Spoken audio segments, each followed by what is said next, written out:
أعوذ بالله من الشيطان الرجيم. بسم الله الرحمن الرحيم. الحمد لله رب العالمين وبه نستعين على أمور الدنيا والدين. أشهد أن لا إله إلا الله وحده لا شريك له، وأشهد أن محمدا عبد الله ورسوله وصفيه من خلقه وحبيبه. اللهم صل وسلم وبارك وكرم على حبيبنا المصطفى سيدنا ومولانا محمد بن عبد الله وعلى آله وصحبه ومن دعا بدعوته واستنى بسنته إلى يوم الدين. قال رب اشرح لي صدري ويسر لي أمري واحلل عقدة من لساني يفقهوا قولي. أما بعد، أحبتي في الله، السلام عليكم ورحمة الله wabarakatuh. Terima kasih sahabat komisi majlis, pimpinan PCM yang senantiasa didoakan dan senantiasa di hati saya, tuan-tuan dan puan-puan dan hadirin muslimin muslimat. Mudah-mudahan kita semua berada di bawah lingkungan naungan rahmat Allah Subhanahu wa taala. Pertamanya saya mohon maaflah sebab sampai agak lambat, walaupun dah dipesan 4-5 kali oleh saudara Saiful Amin sudah sampai awal. Tapi nak buat macam mana, orang yang bawa trempo tu dia relax sangat ni. Dan bawa ni tidur tu, jadi dia bawa pelan, jadi nak buat macam mana. Cakap suruh laju pun dia buat tak tahu. Tak ada buat apa. Jadi itu semua kita nak kata macam mana, bila dah jadi itu dia jadi ketentuan lah. Kita dah usaha keluar awal semua, kita tak apa. Moga-moga Allah Subhanahu wa taala memberikan sedikit masa yang terakhir ini keberkatan dengan kita dapat sama-sama untuk maknanya kita panggil menghayati kitab yang ada di depan saudara-saudari sekalian, Al-Islam Syariatul Zaman wal Makan, yang diringkaskan oleh Ustaz Muhammad Mujahid. Dan apa maksud ataupun apakah pengertian daripada tajuk yang kita nak bahaskan pada hari ini? Pengertiannya ialah Islam itu adalah satu syariat. Syariat ni apa dia? Syariat ni cara hidup. Syariat itu jalan hidup. Jalan hidup dan yang sesuai dengan setiap waktu dan setiap tempat. Itu maksudnya. Dan syariat ini jalan hidup dan hanya Allah sahaja. Hanya Allah sahaja yang berhak untuk menentukan ataupun untuk nak buat cara hidup. Hanya Allah saja berhak. Manusia tak berhak. Adapun kalau manusia itu cuba untuk nak ambil tugas ini, maka dia telah secara automatik jadi orang yang lawan Tuhan. Maknanya dia rasa dia lebih pandai untuk mengatur hidupnya daripada Allah. Sedangkan yang mencipta hidup ialah Allah. Kita ini hanya dihidupkan. Bila mana dihidupkan, kita tak tahu apa yang baik untuk hidup. Tuhan yang mencipta hidup, dialah yang tahu apa yang baik untuk hidup. Jadi bagi membahaskan tajuk ini, pengarang kitab asal ni dia membahagikan pembincangan kepada 4 topik, 4 perbincangan. Dan hari ini saya diminta untuk bahaskan dua daripada tajuk-tajuk tersebut. Jadi saya tak nak cakap lah yang 2 terakhir, saya nak cakap yang diberikan pada saya, iaitu yang pertama iaitu ciri-ciri syariat Islam, dan yang kedua penyaksian terhadap syariat ini yang mengatakan bahawa syariat Islam adalah syariat yang sesuai pada setiap masa dan juga di setiap tempat. Yang pertamanya ciri-ciri syariat Islam. Untuk kita, maknanya Islam ini apa dia? Islam ini cara hidup yang Allah Ta'ala ciptakan untuk kita. Tuhan buat kita dan dia tak biarkan kita untuk hidup maknanya dalam keadaan gelap gulita. Allah buat kita dan Tuhan buat cara hidup untuk kita. Sebenarnya dalam hidup ni, di dunia ni Allah Ta'ala jadikan dia ujian. Maknanya dengan kita tak dapat melihat Allah, tetapi Allah suruh kita beriman tentang kewujudannya. Tanda besar kewujudan Allah ialah kewujudan kita tu. Tak mungkin kita ini jadi dengan sendirinya. Dan tak mungkin alam yang sebesar ini jadi dengan sendirinya. Kalau kita kata mikrofon ini saya kata jadi sendiri pun tuan-tuan akan kata saya gila. Bagaimana kalau bumi yang sebesar ini kita kata jadi dengan sendiri? Maknanya terlalu besar lah gilanya tu. Jadi bila macam tu, dan dalam hidup ni Allah Subhanahu Wa Taala menciptakan benda yang tak nampak lebih penting daripada benda yang nampak. Sahabat-sahabat perasan tak? Gula yang kita duk makan setiap hari tu, yang penting tu bentuk gula ke rasa gula? Kalau bentuk gula tu banyak kita jumpa, tapi manisnya tak ada, apa guna gula tu? Tak ada guna. Walaupun namanya gula tapi tak ada manis. Tapi ada siapa nampak manis? Tak nampak betul lah. Tapi yang penting tu manis lah. Begitu kan garam. Yang penting tu bukannya bentuk garam tu, yang penting masin yang ada dalam garam tu. Jadi sebab itulah Allah Ta'ala ciptakan dalam hidup ni yang tak nampak tu lebih penting. Yang tersirat itu lebih penting daripada yang tersurat. Sebab itu dalam memilih orang yang beriman, dalam memilih pasangan pun, benda yang tak nampak tu paling penting. Kalau dia agama, agama ni duduk kat mana tu? Dalam hati. Dan dia terzahir dengan apa? Dengan pakaiannya, menutup auratnya. Kalau yang lelakinya cakapnya baik, menutup aurat semua. Lelaki perempuan wajib menutup aurat. Cumanya mungkin berbeza sikit di antara aurat lelaki dan wanita itu. Cuma nak beritahunya, benda yang paling penting adalah benda yang tak nampak. Itu. Ya. Jadi Allah Subhanahu Wa Taala Dia ciptakan kita, dan Tuhan ni suruh kita ikut syariat dia ataupun jalan hidup yang telah ditetapkan oleh dia. Dan ciri-ciri syariat Islam itu seperti mana yang disebut oleh pengarang kitab ada 10. 10 apa? Siapa kira? Saya tak sempat baca sebenarnya. Tak sempat baca. Sebab terlalu sibuk sangat. 2-3 hari ni program tak berhenti. Sampai esok lusa tulak sampai Khamis tak berhenti. Jadi tak sempat baca. Jadi tadi baru buka nak baca, buka lena. Bila buka lena tu, innalillah lah. Wajah saya tu kejut tu, bang lewat ni. Berjaga pukul 11 dulu lah. Bangun pukul 11 tu, siap-siap. Lepas tu pergi beli apa nama yang patut, dia ambil anak semua. Jadi tuan kita tak sempat baca, jadi sama-sama lah kita baca. Okay, yang pertamanya ciri-ciri kepada syariat Islam itu ialah Rabbaniyah. Tambah alih bukan Rabbniyah. Itu ada alih, Rabbaniyah. Rabba alif nun yasta. Rabbaniyah. Di sini diterjemahkan Rabbaniyah itu, syariat Islam itu diterjemahkan dengan makna ketuhanan. Tapi kalau kita nak bahaskan makna Rabbaniyah itu terlalu luas maknanya. Rabbaniyah itu terlalu luas maknanya. Tapi yang pasti kita nak mudah fahamnya, Rabbaniyah ini dia bersifat ataupun dia daripada Tuhan. Itu senang. Maknanya syariat ataupun cara hidup ini daripada Tuhan. Daripada Tuhan. Maknanya cara hidup Islam ini ataupun yang kita amalkan hari ini ialah syariat itu daripada Allah Subhanahu Wa Taala. Dan disebutkan di sini kata iaitu bersumberkan kepada wahyu Allah. Dialah yang menggariskan syariat Islam. Dialah juga yang mencipta manusia dan mengatur segala pergerakan cakrawala. Syariat Islam bukanlah terhasil daripada pemikiran manusia ataupun pengaruh daripada luar ataupun kesan-kesan daripada berlakunya sesuatu peristiwa. Sebaliknya, syariat Islam itu adalah daripada Allah Subhanahu Wa Taala. Jadi jalan Islam ini jalan daripada Tuhan.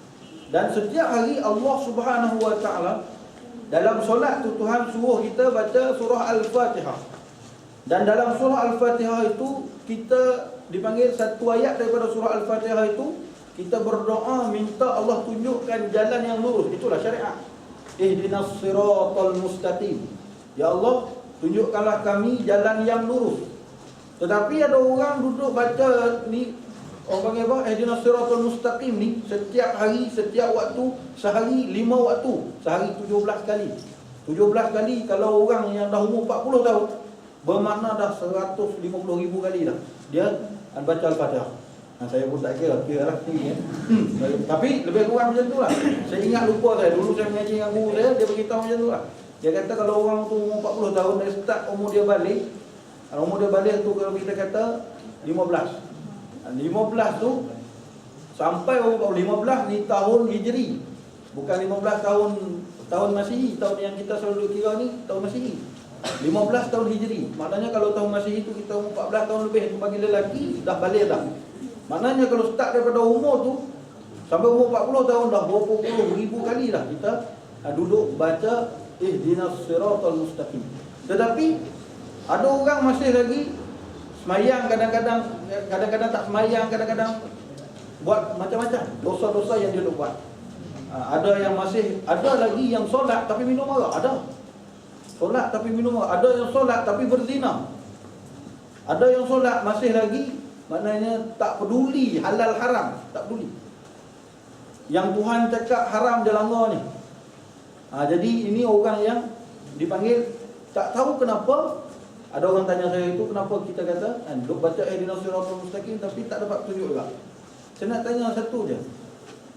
Orang yang duduk baca ihdinas siratal mustaqim setiap hari ni kita baca, ada kita kisah, Tuhan tu bagi tunjuk atau tidak? Ada siapa yang kisah dia duk minta ihdinas siratal mustaqim tu? Kalau kisah tu alhamdulillah. Maknanya kalau kisah alhamdulillah, maknanya setiap kali lepas mayang, ya Allah tadi saya minta petunjuk daripadamu, ya Allah tunjukkanlah saya jalan yang lurus. Maknanya dia kisah dengan apa yang dia minta. Ada orang tak kisah. Sebab guru saya dekat Malaysia, dia pernah buat satu program dekat orang umur 50, 40 tahun lebih, program khusyuk dalam solat. Dan dalam program tu dia buat macam PSA. Dia buat macam exam. Dia bagi kertas dan dalam tu adalah kata-kata yang dibaca dalam solat. Diminta letak mana? Surah Al-Fatihah, bacaan dalam rukuk, bacaan dalam sujud. Ramai tak boleh jawab, tak tahu apa maksud yang dia baca dalam solat. Kalau umur 40, 50 tahun macam tu, oh okey, 45 minit 45 minit cerita ni. Tak tahulah, kita baca gitu kan. Jadi maknanya kalau umur 40, 50 tahun dah macam tu, bermakna dia tak kisah pun jalan hidup dia ni. Dia tak kisah pun dia duduk semayang, duduk minta tu. Maknanya kita jangan jadi orang macam tu lah. Jadilah orang kisah. Maknanya kita nak hidup dengan cara apa? Cara Rabbaniyah, cara yang seperti mana ditetapkan oleh Tuhan. Daripada awal Quran sampai habis Quran, daripada mula Nabi dibangkitkan sampailah Nabi wafat, hadis-hadis Nabi itulah cara Rabbaniyah, cara hidup seperti mana yang dikehendaki oleh Allah Subhanahu wa taala. Sebab tu kita tak boleh berhenti belajar. Kita dipisahkan antara orang yang mengaji ilmu agama dengan orang yang mengaji akademik, dipisahkan. Dipisahkan. Orang mengaji akademik dia kata saya bukan mengaji agama. Sebenarnya orang Islam wajib belajar agama. Bahkan orang yang mengaji agama, dia pula tak tahu langsung ilmu-ilmu yang berkaitan dengan hidup di dunia. Ilmu berkaitan dengan manajemen tak tahu, tu sebab berterabur habis. Jadi sebenarnya kita telah dijajah pemikiran kita ni sejak beberapa ratus tahun, tak salah saya 200 tahun lebih. Maknanya akhirnya kita dah jadi macam ni lah. Maknanya orang yang kononnya belajar ilmu dunia tak erti ilmu agama. Padahal setiap orang Islam akan disoal dan wajib kita mempelajari tentang agama Islam. Kita tak akan terlepas, kita semua akan mati dan akan disoal oleh Allah. Pasti disoal oleh Tuhan. Dan perkara ini antum akan ingat, kalau antum tak ambil peringatan dekat lubang kubur esok, orang dah beritahu dah kat saya. Gitu. Kemudian yang keduanya, agama Islam ni dia bersifat, ciri-cirinya dia alamiah, bersifat global. Syariat Islam itu sesuai bagi setiap manusia di seluruh dunia. Bukanlah hanya untuk sesuatu bangsa sahaja ataupun beberapa golongan sahaja. Ia berbeza dengan fahaman-fahaman izam-izam yang wujud di dunia ini. Kesemuanya tidak bercirikan global. Ada fahaman yang hanya sesuai untuk beberapa tempat sahaja, dan ada juga hanya sesuai untuk sesetengah golongan sahaja. Di dalam Al-Quran telah menerangkan bahawa dakwah Islam itu perlu disebarkan ke seluruh dunia.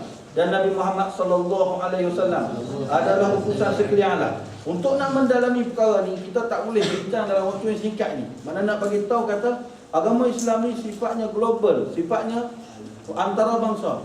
Kalau kita lihat dalam syariat Islam ni dia ada benda yang teras, yang tak boleh berubah, dan ada benda yang boleh berubah. Boleh faham tak? Dia panggil dia ada as-sawabi' wal mutaghayyirat. Hak al-mutaghayyirat itulah sesuai di setiap keadaan. As-sawabi' itu pun sesuai di setiap keadaan dan setiap tempat. Kenapa? Umat Islam terasnya sama, asasnya sama, tetapi dari segi sudut pengamalan hukum berbeza mengikut tempat dan keadaan. Ada benda-benda yang boleh berbeza, maknanya yang boleh berubah mengikut keadaan dan suasana. Boleh faham? Nah, itu maknanya dia sesuai. Dia bukanlah maknanya satu benda yang tapi nak berubah, dia kena mengikut, maknanya dia ada nizam dia ada undang-undang dia ada cara-cara dia. Dia bukan mengikut suka hati dah. Dia ada nizam dia. Maknanya perkara-perkara tersebut dibincangkan secara detail di dalam ilmu syariat. Okey. Kemudian kalau daripada segi sejarah, kita boleh tengoklah Nabi kita SAW mengutuskan surat ke seluruh raja-raja yang berada di dunia ini, maknanya untuk menyampaikan agama Islam. Sehingga kalau kita baca sejarah, Raja Melayu pada tahun 100 Hijrah, mereka menerima surat daripada Umar bin Abdul Aziz. Dan diceritakan maknanya orang Islam dekat Malaysia ni bukan baru, pada tahun 100 Hijrah dulu lagi telah masuk Islam, sebab hasil daripada surat Umar bin Abdul Aziz dan juga pedagang-pedagang yang duduk datang. Kita tak tahu keadaannya bagaimana, tetapi saya baca dalam sejarah begitulah bunyinya. Maknanya Islam datang ke tanah Melayu bukannya baru, bahkan start daripada tahun 100 Hijrah. 100 Hijrah itu maknanya dah 1300 tahun lebih lah. Lebih daripada kita ni. Yang kita duk belajar, Islam datang ke Melaka pada tahun 1514 Masihi apa? Ke sebelum tu lagi. Itu Portugis datang kan. Itu Portugis sebelum tu lah. Tapi nak bagi tahunya, Islam datang ke Malaysia tu jauh lebih lama dah sebenarnya orang Islam kat Malaysia ni dah memeluk agama Islam. Bahkan kalau kita lihat penjajahan yang berlaku, Portugis, Belanda, mereka ni Kristian, maknanya datang nak bawa agama Kristian, tapi mereka tak berjaya memurtadkan orang Islam. Tapi bila datangnya British yang berpahaman Kristian Protestan, maknanya mari dalam bentuk memisahkan agama dan juga pentadbiran, perkara ini berjaya. Akhirnya mereka tak ajak orang masuk Kristian, tetapi mereka ajak orang memisahkan agama daripada pemerintahan. Akhirnya perkara inilah yang berlaku start daripada tahun merdekanya, maknanya Malaysia sampai ke hari ini. Maknanya apa yang kita lihat hari ini, kita boleh nampaklah berlaku perbezaan di antara pemerintahan dan juga agama Islam. Sebenarnya perkara ini adalah perkara yang telah lama dirancang oleh musuh-musuh Islam, dan mereka ini seolah-olah telah berjaya meracuni pemikiran umat Islam di tanah Melayu, yang pada sebelum itu 400 tahun lebih masih bertahan, tak keluar, tak meninggalkan akidah Islam. Tak ada seorang pun di kalangan tok nenek moyang kita yang meninggalkan agama Islam hasil ajakan pujukan orang Portugis, orang Belanda, tak ada. Mereka berperang mati-matian, berjuang untuk mempertahankan akidah Islam. Okey. Kemudian akidah Islam ni dia bersifat syumul, sifatnya lengkap. Maknanya kita kata seluruh aspek kehidupan kita ni tak boleh lari daripada halal, haram, wajib, harus, sunat. Boleh faham saya nak sahabat-sahabat semua kiaskan benda yang saya suka, sekecil benda. Contoh menguat ni, siapa tahu ketika mana menguat jadi wajib?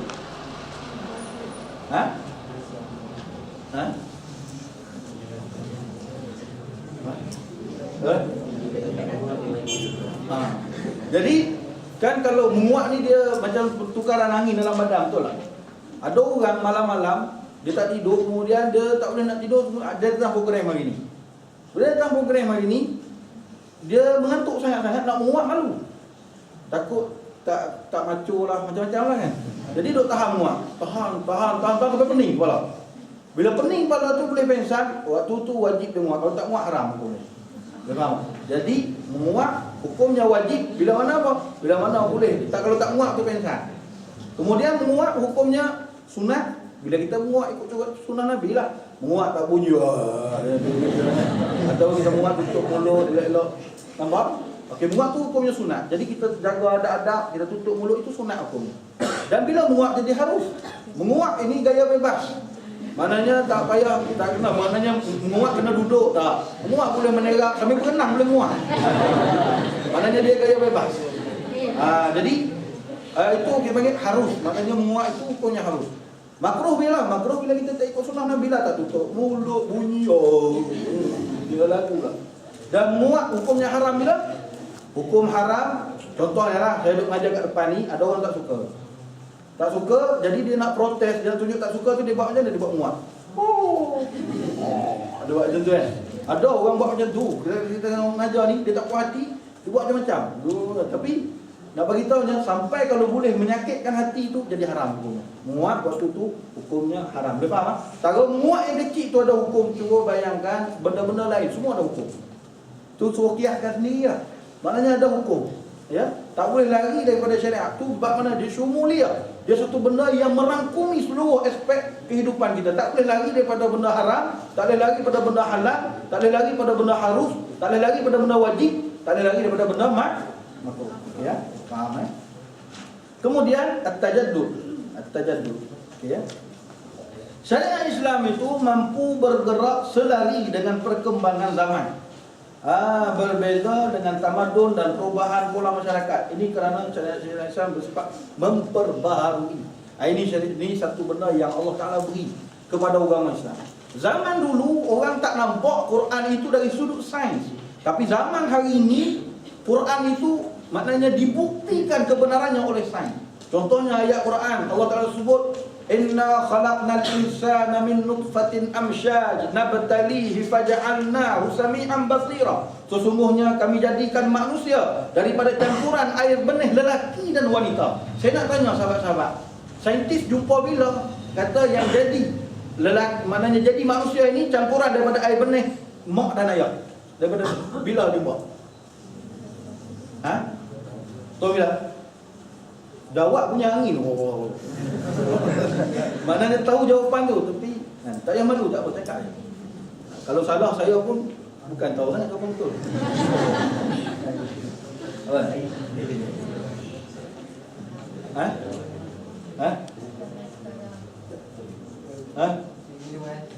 Ngantuk. 1951. 51. 51. Yang saya tahu, saya dengar daripada guru saya, dia cakap manusia ataupun saintis dia benar-benar pasti yang kata lelaki dan perempuan ni, maknanya benih daripada lelaki dan perempuan itulah jadinya manusia bila mana ada mikroskop elektronik. Jumpanya mikroskop elektronik tu dapat lihat tu sendiri, maknanya air benih lelaki itu campur dengan benih perempuan jadinya manusia. Sebelum tu macam-macam tu, walah ada kata